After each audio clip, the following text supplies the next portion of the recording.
أستاذ الدكتور حسن خلوصي، أستاذ مساعد جراحة التجميل بكلية طب جامعة الإسكندرية، زميل البورد الأوروبي لجراحة التجميل، والحاصل على زمالة جامعة سالزبورج في النمسا. صح يا دكتور؟ س- صباح الفل. صباح الخير يا محمد، ازيك؟ ازيك؟ ايه عامل ايه؟ الاخبار؟ اخبار سعادتك الحمد ايه؟ لله حبيبي، تمام. منورنا يا دكتور في ربنا البرنامج. يخليك، منور بيك. دكتور، التجميل والتكميل.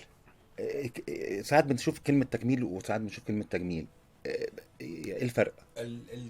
هو احنا يعني احنا التخصص بتاعنا هو امم. جراحة التجميل والإصلاح أو التجميل والتكميل. اه.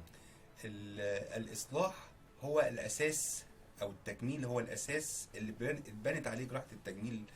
بعد كده اه. الإصلاح هو إن أنت تصلح شيء معين في الجسم، امم. سواء آه، فقدان لوظيفة معينة أو فقدان لأنسجة معينة، إن أنت تحاول تصلح هذه كطوارئ مثلا او كده مش كطوارئ، اه. كحروق، كحاجات زي كده. ايوه دي. وإن أنت تحاول تصلح هذه الديفكتس، يعني أو هذا الجزء المفقود في الجسم.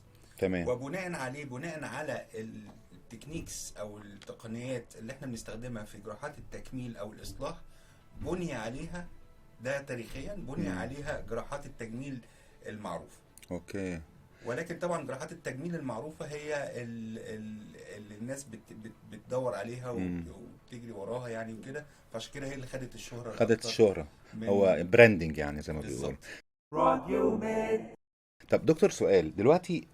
الناس اللي عملت تكميم الناس اللي عملت التكميم ده بعد فترة بتلاقي عندها ترهلات، او اللي ما عرفش يلعب رياضة اثناء رحلة التكميم، او ما بيسموها ما رحلة التكميم، اللي هي بتقعد من 12 ل 18 شهر تقريبا بعد العملية، ويفقدوا اوزان كتيرة جدا.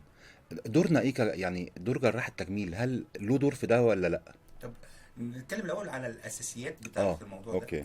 هو الجراح مريض السمنه المفرطه، هو ايه اللي حصل له بالظبط؟ هو احنا جلد جسم البني ادم ده اكبر عضو موجود في جسم البني ادم. امم. والجلد فيه مزايا كتير قوي، من ضمنها القابليه للتمدد. امم. فانا لما ابقى انا مريض وحصل لي سمنه مفرطه، فان انا كاني حطيت جزء كبير من الدهون تحت الجلد القابل للتمدد، اوكي. وبالتالي الجلد تمدد تحت وطأة الدهون اللي تحت. حصل له ستريتشنج، اتمد زي ستريتشنج، البالونة كده. بالظبط. اوكي. بعد كده انا جيت كمريض، خسيت بطريقه ما او باخرى. طبعا بالظبط. اللي مشهور دلوقتي عمليات السمنه المفرطه من تكميم وتحويل مسار وما الى ذلك. بالظبط. فانا فقدت الدهون اللي موجوده تحت الجلد، اللي هو قابل للتمدد امم. واللي كان اوريدي تمدد. امم. فلما فقدت الدهون دي، الجلد المتمدد ما بقاش فيه سبورت تحتيه او حاجه تسنده، فابتدي يحصل ترهل. بيلهلط. بيلخبط بالبلدي كده. بالبلدي يعني. ايوه. فبتبتدي يحصل ترهل في هذا الجلد. مم. فالترهل ده طبعا بيبقى من ضمن المشاكل اللي بتؤرق جدا عيانين بالسمنه صحيح. المفرطه، بعد ما فقد وزنه وحس ان هو خفيف وحس ان حياته بقت احسن، مم. ولكن شكلا هو عنده ترهلات كتير. مظبوط. فبيبقى حابب ان هو لا، يتخلص من هذه وبيضايق يا الترهلات. دكتور حتى في اللبس او في القعده او في بيضايقه يعني. طبعا في حاجات يعني كتيره هو جدا. خسر وزنه، بس فعلا الترهلات بتضايق. بالظبط، في حاجات كتيره جدا. وبيضطر يعني هو بيدخل في حاله نفسيه تانية بقى بعد ما دخل في مرحله نفسيه تانية مع ان السمنه، بيدخل مرحله نفسيه ان شكله ما بقاش حلو. طبعا يعني في الاول طبعا. كان صحته وحشه، خلاص فقد الوزن الزياده، بقت صحته حلوه، عايز بقى شكله عايز شكله يبقى يظبط، يتماشى، يتناسب. يتماشى مع الحاله الجديده مظبوط. اللي هو بقى موجود فيها دلوقتي. بنعمل ايه يا دكتور يعني؟ وهل اي مكان حصل له ترهلات؟ يعني هو الجسم كله بيحصل له ترهلات؟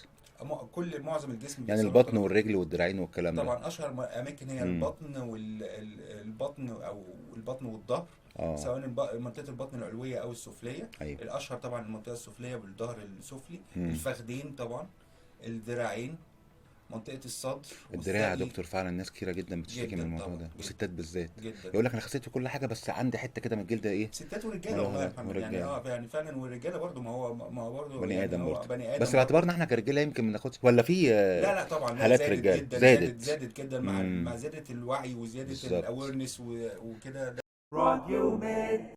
طب بيبقى. التكنولوجيا يا دكتور اللي بنشتغل بيه يعني، هل التكنولوجيا اثرت على ده؟ وهل المريض مثلا بيقعد كتير في المستشفى او لا؟ وهل ممكن يعمل جسمه كله يعني دي اسئله كتيره جدا بتيجي في بالنا. اللي هل انا حصل لي ترهلات مثلا في الصدر والبطن والظهر والدراع، هل ممكن نعمل كل ده في جلسه واحده ولا لا يفضل؟ وتاخد وقت قد ايه يعني؟ مش من غير طبعا يعني تفاصيل تكنيكال، لو الناس لو ممكن ما لو ترهلات في الجسم كله، اه. طبعا مش مفضل ان احنا نعملها من مرحله واحده. اوكي.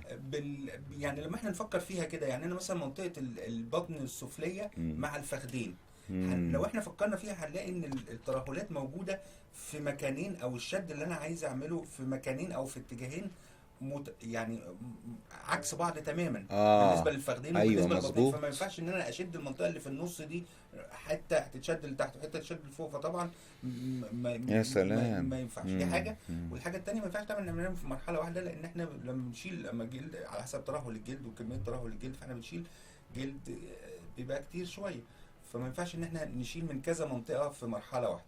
مم. ولكن دلوقتي التقدم العلمي يعني في هذا المجال سمح ان احنا اولا تبقى وقت العمليات اقصر، كويس قوي. التخدير والعناية بعد العملية بقت افضل بكتير، فبقت الفكرة ان العمليات دلوقتي ما بقتش بنفس الصعوبة او بنفس التأثير على المريض بتاع زمان. زي قبل كده. وبيقعد قد ايه يا دكتور غالبا في المستشفى، او متوسط عدد يعني فرد على الايام؟ حسب هو عمل ايه، بس يعني عادة في المتوسط من 24 ل 48 بس ساعة. كده؟ اه من 24 ويروح ويروح. ويرجع شغله امتى، او ترجع شغلها او على حسب بيتها؟ العملية اه. بتتراوح من اسبوعين، يعني اسبوع ممكن اقل حاجة الى اسبوعين طب ثلاثة. كويس، مش حاجة يعني.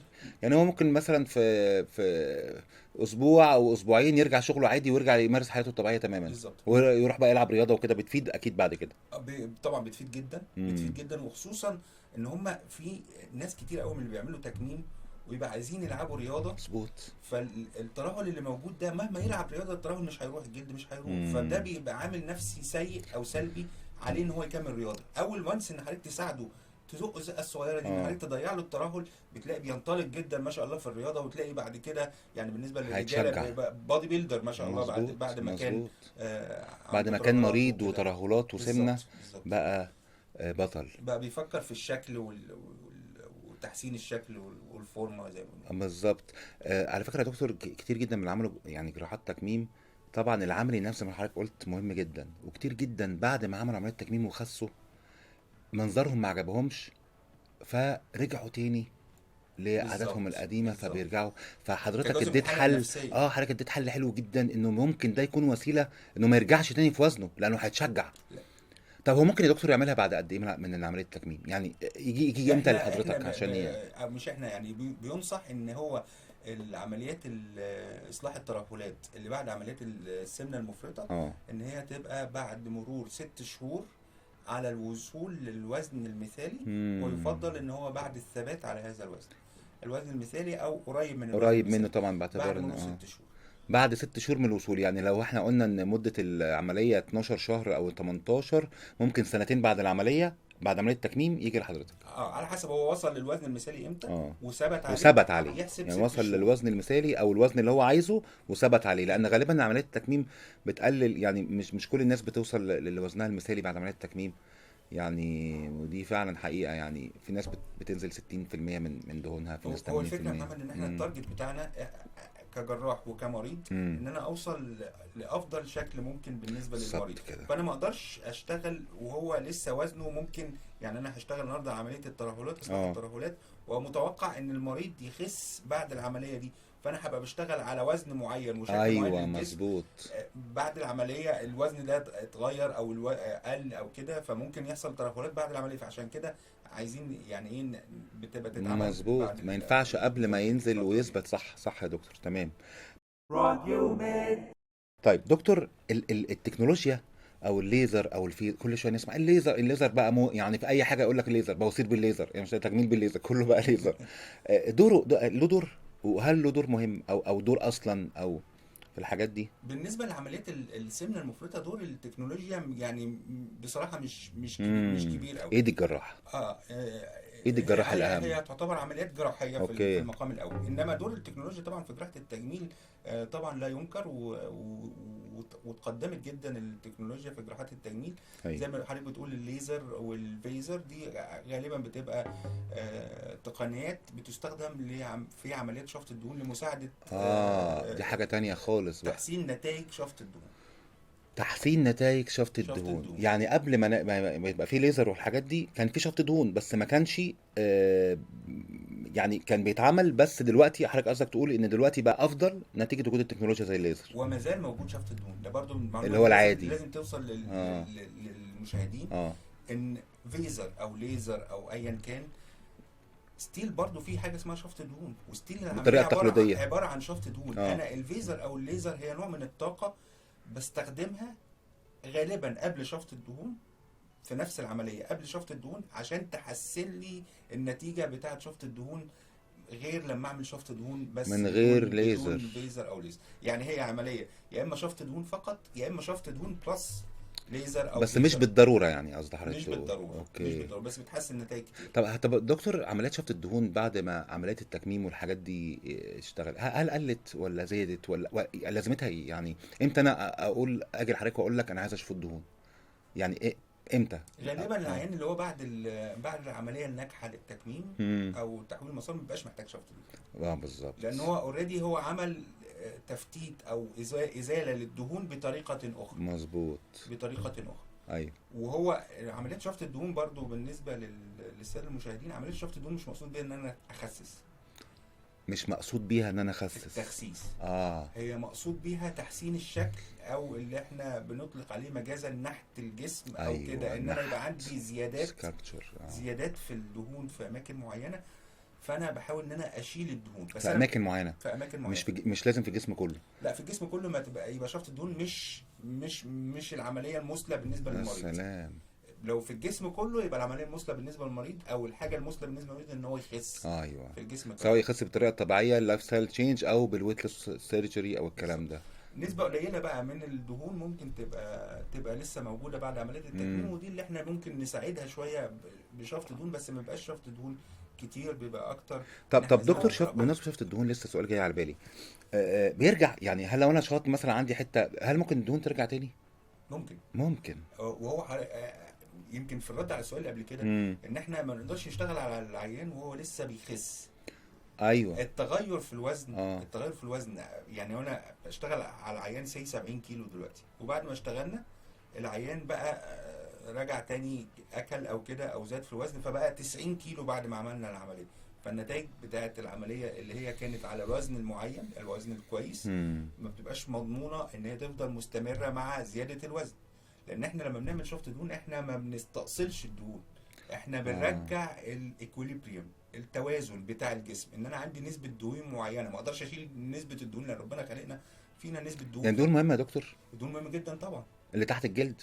تحت الجلد مهمه جدا، امم. يعني الدهون مهمه جدا طبعا، يعني ليها وظائف كتيره جدا. بس ما تكونش يعني ما تكونش ما زايده تكونش بحيث ان الواحد زياده، يبقى اي زياده او نقصان لا مش او مستحب. نقصان. في حاجه الايكوليبريم. اسمها نقص دهون. ايكوليبريم يا فندم. اه. في يعني نقص دهون يا دكتور؟ اللي هو النحافه النحافه، يعني اه، الناس النحيف ما عندوش دهون النحيف اصلا، جدا. مظبوط. وعشان كده حتى البي ام اي اللي هو كتله الجسم، اه. الكتله صح. الطبيعيه مش اقل من كذا، هي ما اه. بين كذا وما بين كذا، ايوه يعني اقل من 16 ده غير مستحب، اكتر من 25 ده غير مستحب.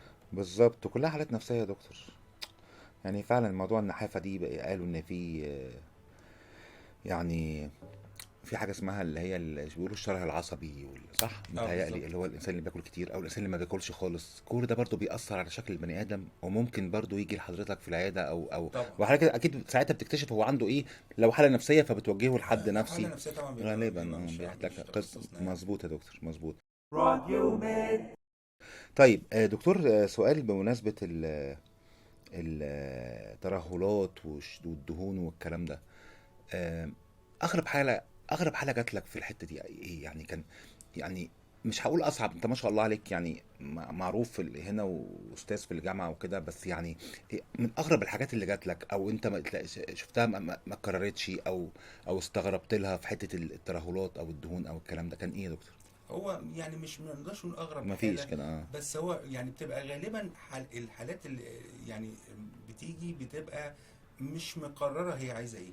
اه. يعني ده نقطة مهمة انا مش جدا. مقرر انا عايز ايه او ايه اللي صح. مضايقني، وخصوصا ان انا كمان برضو انا كجراح ببقى محتاج اعرف اولويات المريض، لان انا مم. استحاله اعرف اولويات المريض. يعني انا مثلا تجي لي مريضه مثلا عندها ترهلات في مناطق متعدده، مم. فالمناطق المتعدده دي زي ما قلت لك يا محمد ان احنا مش هنقدر نشتغل عليها على مرحله واحده. مم. فانا محتاج ان انا اشتغل على اهم مرحله او اهم منطقه مؤرقه او منطقتين مؤرقه المريض او المريضه، بحيث ان احنا لما نحسن الشكل في المنطقتين دول المريض نفسيا هيحس ان هو في مشكله كبيره قوي كانت مؤرقاه فازيلت من عليه. يعني يا دكتور ممكن من غير ما اقعد كلام حضرتك مريض يكون عايز يقول انا عايز اعمل شفط دهون، فيجي لحضرتك تقول لا انت مش محتاج شفط، انت محتاج حاجه تانية. بالظبط طبعا. فبيحصل ده كتير.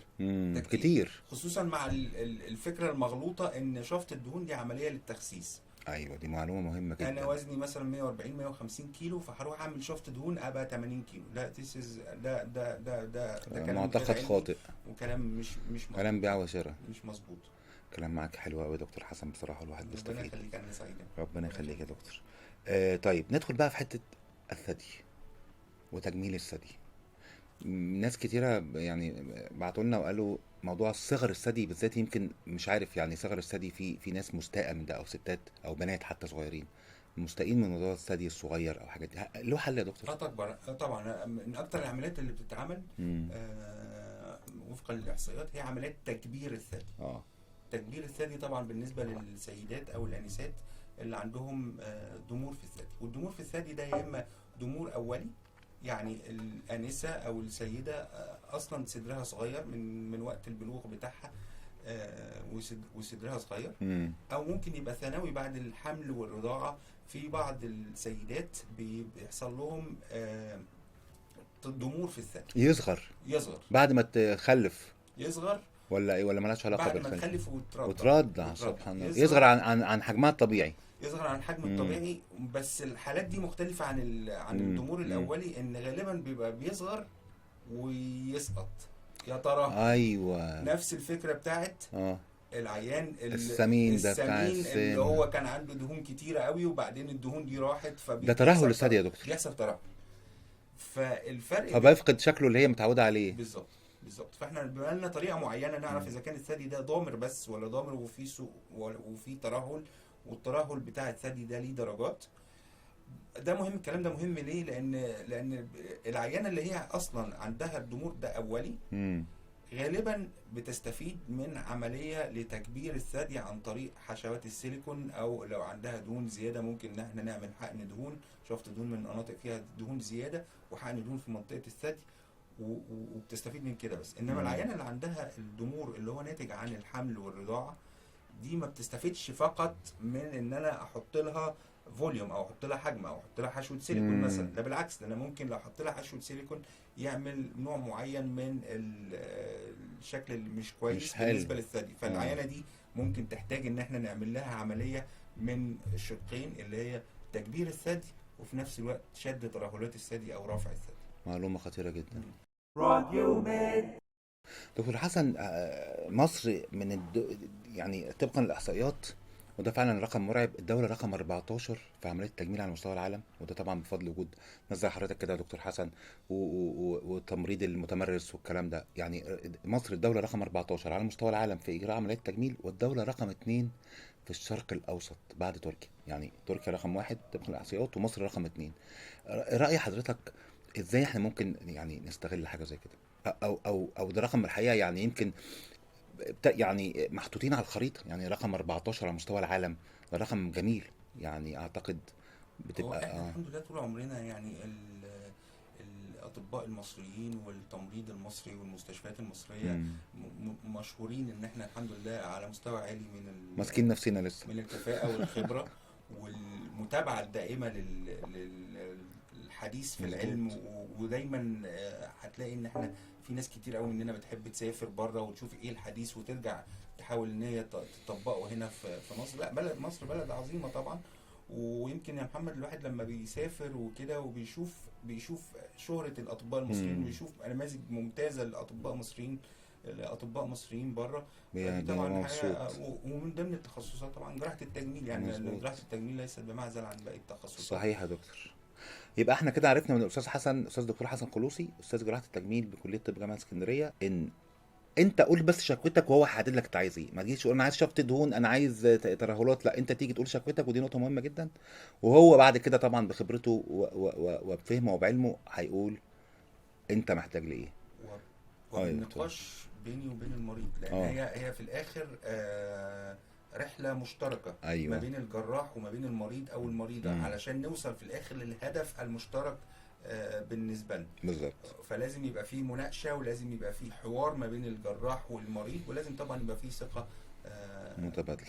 مظبوط يا دكتور. اشوفكم بعد الفاصل. راديو ميد. هذا البرنامج يأتيكم برعاية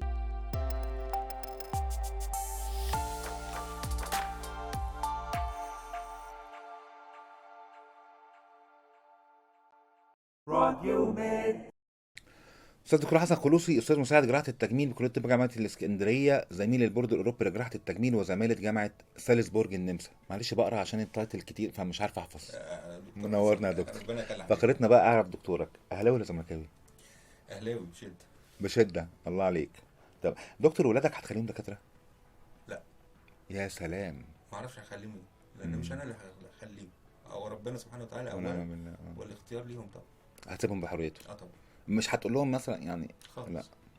اوكي. خالص. ممكن يبقى فيه اندايركت، ان هو يشوفني ويشوف ويعرف طبيعه شغلي وكده، ويقرر طبعا في الاول والاول خير ليه يعني. برج ايه يا دكتور؟ انا برج العقرب. الله، كله ناس نجوم. احسن او يعني اكتر مغني بتحبه؟ يعني اكتر مغني او بحب مغنيه يعني زي ما انت عايز. محمد منير. اوه، تخوي طرب بقى. طبعا. جميل. اكتر ممثل؟ انا مش عايز اقول بس ان انت يعني اه. محمد، يعني دكتور محمد يعني فنان، يعني لا فنان ربنا بجد يعني. يخليك. ممثل يا دكتور، اكتر ممثل او ممثله؟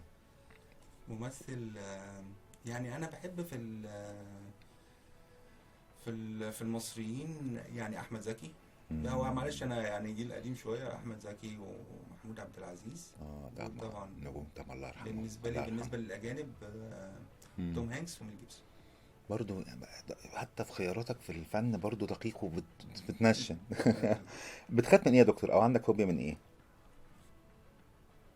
لا، مفيش. ما اعتقدش.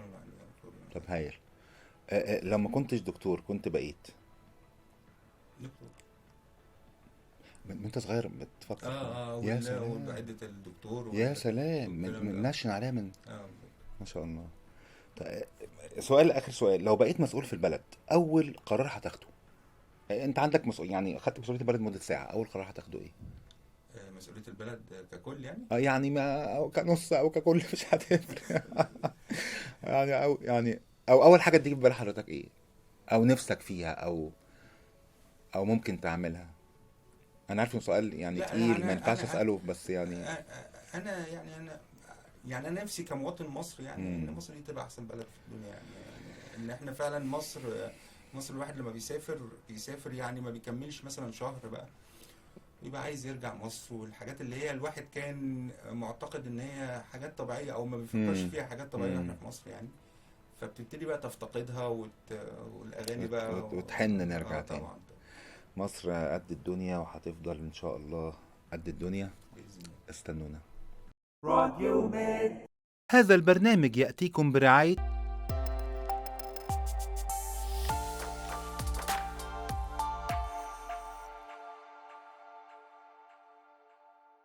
راديو ميد.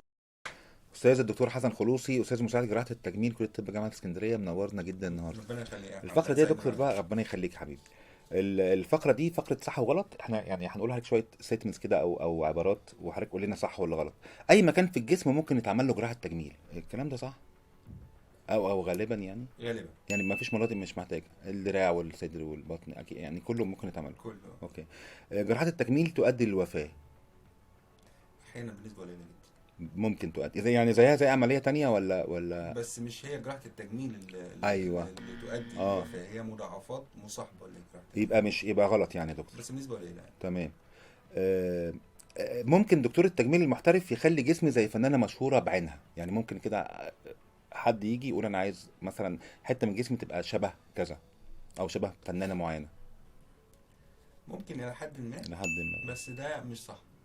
مش صح. اوكي. ان انا غير فلانه، او انا عايز تمبلت معين وفصل لي الجسم على التمبلت ده مش صح.